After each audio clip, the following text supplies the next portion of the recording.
विजु जनता दल रे जेहेतु आमे बर्तमान सरकार रे नाउ विधानसभा आमर एमपी एमएलए संख्या कमी तेणु विजु जनता दल ओबियसली राज्यसभा अधिक लोक नहीं पार ना बीजेपी नब बर्तमान तो बीजेपी गोटे माने बीजेपी दलर भी मु बुझीपारे कौन मानसिकता से दल लोक सुजोग दौना जो मैंने बीजेपी दलर अच्छा नहीं पुणी पठाऊँ ये भी गोटे प्रकार नुआ राजनीति आम देखुचु ये राजनीति पछरे दलर कौन असंतोष सृष्टि होची सेटा भी आपण खबर पाउथबे देखंतु से संपर्क रे हमर मान्यवर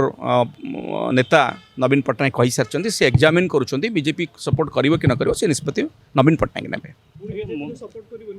सेटा मु कहि परिबि नै सेटा दलर शीर्ष नेतृत्व से निष्पत्ति नियंती सेटा मोर परभि भितर आसुना ए प्रश्न तांको पचारंतु बीजेपी काहे कथा करूची जेतोले सेमाने अभियोग करथला हम विरुद्ध रे सेमाने निजे कहीं बंद कर मत लगुच बीजेपी भयभीत अच्छी ये विधानसभा जो भाव में विभिन्न प्रसंग रे से माने पछरे पड़गले से चाप सृष्टि है से संभाली पारे ना तेणु 16 दिन आगु विधानसभा को बंद करदे।